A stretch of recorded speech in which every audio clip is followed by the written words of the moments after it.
update. My ex has a restraining order against me and now lives in the same apartment complex. Original post. My ex-wife and I had a rocky marriage. My alcoholism didn't help, and she pushed for divorce. We lived together during this divorce, and one day I found out she was dating another man. I snapped and hit her pretty hard. I was charged with a crime, spent 3 months in jail, went to anger management, and I was also issued a 3-year restraining order. This was 2 years ago. I have since sobered up, met a wonderful woman, and moved to a completely different apartment complex in a completely different part of the city. I never had any further contact with my ex-wife. I admit what I did was wrong. I paid a price. I've since re-established myself.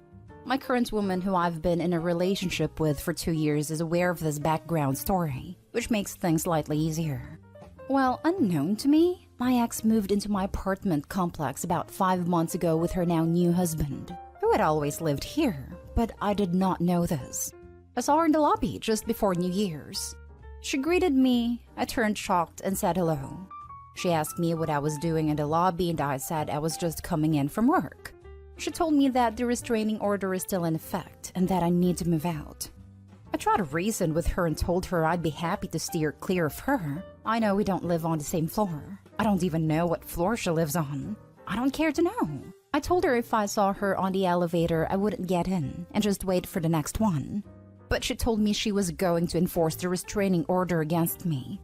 My partner and I literally just signed a brand new 2-year lease 6 months ago. We love the place we live in and wouldn't want to move. And it feels unjust having to move/incur financial hardship because the person I had a restraining order against moved into my apartment complex. The reason why I'm bringing this up is because last night the building management was informed of the restraining order and told us we need to figure this out. Would she really be able to force me out of my home even though I lived here before her? As long as I do my best to avoid any contact with her, which I'm perfectly fine doing, shouldn't that be sufficient? I work a really early schedule, and the fact she was dating this guy and coming over to this apartment complex for the entire time I've been here, and we ran crossed paths, and she's been living here full-time for 5 months and just recently crossed paths. Not sure what to do. FYI, this is New York City. Now for the top advice before reading the update. I'm not a criminal law attorney, but you have some good factors in your favor. You have abided by the order of protection for a long time, 2 years, without incident. You have sobered up and been through counseling. Judges want to hear that stuff. But the best practical advice I can give you is that you should take the lead here. Get an attorney and get yourself back in front of the judge. Tell the judge your story first. If you wait and she drags you into court, you may be viewed with suspicion. Because as others have noted, you're technically in violation of the protection order right now. An attorney in your area will undoubtedly know more about what to ask for. But if you take the lead, the judge will probably be more sympathetic to your cause. Ask for the time of the order to be shortened, out of existence, or that the parameters be redefined so that you can live in the same complex, but that you agree to not have purposeful contact with her. Bottom line, get out in front of this. The first thing you should do is look up your order of protection. Look up the copy you were provided or have the building forward you the copy that she provided them. Do not contact her. If you cannot get a copy, you may need to see if you can see the order by looking at the court copy from the issuing county/court. You should contact your attorney who represented you on the matter involving the restraining order to have the order modified for incidental contact at your home address. In your case, it should be your defense attorney or defense agency who represented you on the criminal matter who can/should help you. Tell them what you've stated on this thread and see what they can do about modification. A 3-year order of protection is odd in New York City/New York State. The typical criminal order of protection is either 6 months, 1 year, 2 years, 5 years, or 8 years, although these orders can be modified by family court sometimes, and DV charges may change the timeline. Family court may also have issued some kind of order of protection independent from the criminal matter order of protection. The distinction is important because you want to make sure which order of protection is still in effect and where to ask for a modification. Now, if you do everything that I mentioned and your attorney tells you that modification is unlikely or impossible, I think that your lease with the building should be broken. Since she's moved into the building, you can't be there without breaking the law, and I don't think that they should penalize you. However, that's probably the next third best scenario for you. Just remember while you're figuring this out, do not contact her. Do not contact her through a third party. If she tries to contact you, do not contact her back. At the time, I had a public defender. My girlfriend has a friend that's a criminal defense attorney, and I'm going to reach out to them. When it came to the restraining order, I didn't put up any resistance. I basically said, yeah, sure, I'll stay away from her. And I meant it too, and have not tried to contact her in any way, shape, or form. And now for the update. The public defender that represented me was no longer practicing in the New York City area, but I retained a lawyer who was a friend of a friend who had experience in this area. My lawyer got references from my protective order, employer, and AA sponsor. Our goal was to get the restraining order modified to a simple no-contact order with no distance requirements, so I could continue living with my partner. I spoke to the judge, told him my story, what I had done to correct my past transgressions. He reviewed my record. We submitted our references. During this time period, I was crashing on a friend's couch as to not violate my protective order. PO said I had paid my fines, followed all the rules, but never once had to remind me of my restrictions and so forth, and said he was impressed with my turnaround. My employer said that I was always early, never seemed to be under the influence or hangover from anything, and even at our company functions was very open and honest about my sobriety and didn't partake in drinking. My AA sponsor said good things about me too, how he was impressed with my maturity and openness in my alcoholism and addiction. Then the judge asked my ex-wife to speak. My ex-wife said she was shocked by my turnaround.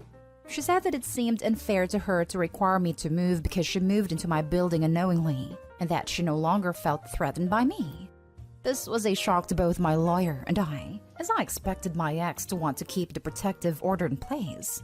The judge said that he wouldn't modify the protective order but lift it entirely, as he felt it had served its purpose and that based upon my references, my testimony, and most importantly the testimony of my ex, that he didn't see how keeping its place was benefiting anymore.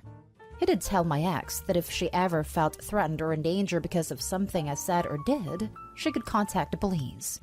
The judge then told me his main reason for lifting the order was to allow me to live in my current apartment, but advised it was a good idea to avoid contact with my ex to avoid any potential complications down the road. He reminded me because of my past, it wouldn't take much to get another protective order put in place. I told the judge I had no intention of contacting/talking to my ex, and I was thrilled that I don't have to move and get to stay with my current girlfriend. So over the course of this weekend, I moved back into my apartment with my girlfriend. I'm glad this was resolved. Now for the last story. Update. I, 24 female, got into an argument with my boyfriend, 25 male, over sharing a bed with my mother or sister. Original post. For some context, my mom, me, and my sister are very close. She raised us by herself, so it has always been just us.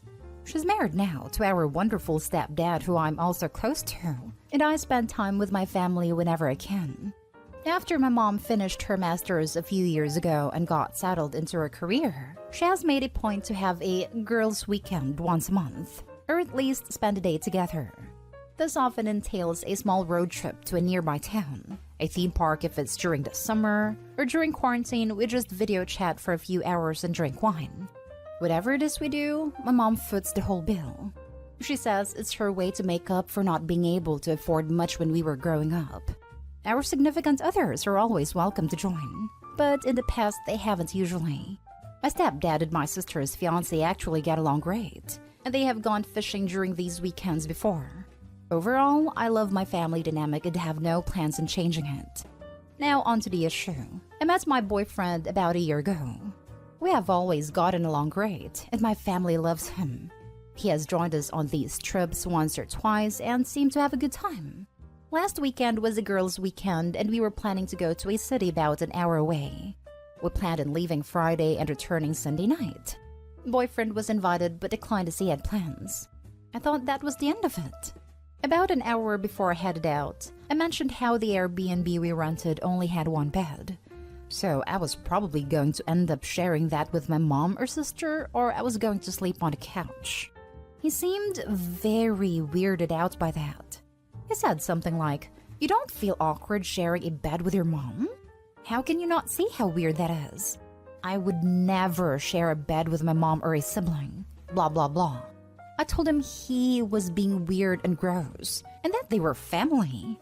He then mentioned how I often sleep naked, which is not even a decent argument because obviously I'm not gonna sleep naked with my freaking mother or sister. I told him it wouldn't be the first time we have shared a bed, and that he needed to drop it. This resulted in an actual screaming match that went out for like 20 minutes. He doesn't live with me, so I told him to get out and give me his key before I left, which he was reluctant to do. He then told me to just sleep on the couch and none of this would be an issue, which I told him there was no issue, and that it was being weird. I asked him multiple times by sharing a bed with my mother or sister was even a problem, and he wouldn't give me a straight answer. I left. I didn't answer a single one of his many calls or messages over the weekend. I got back Sunday night, and I've only spoken to him once. He is still demanding I apologize and reiterating how wrong the situation was. Is there something I'm not seeing here? Is it actually that weird to share a bed with your own family? Right now, our relationship is in limbo, and I'm thinking of ending it. But I have had a few friends now tell me they can understand where he's coming from, and that I should just apologize and move on because our relationship is great otherwise. Any advice? Now for the top advice before reading the updates. I had an ex that flipped out when I helped my sister, a single mother, bathe her kids when she has the flu. Lost his mind and said it's so gross to see kids naked. And he couldn't believe my sister even looked at her son, an actual baby, naked. Him being weirded out weirded me out. Because at best, his attachments to family are cold and weird. And at worst, because of his own conditioning, he was sexualizing a non-sexual situation. It's gross and indicative of an immaturity you've long since outgrown at 24. I would love to know what he found horrifying about a mother seeing her infant naked. Does he think babies change their own diapers? The heck? How about daycare? Am I a pedo because I've had to change poopy diapers? The man was deranged. He was also a little over 10 years older than me, which made sense because women his age sniffed out how much of a weirdo he was. That red flag made me run.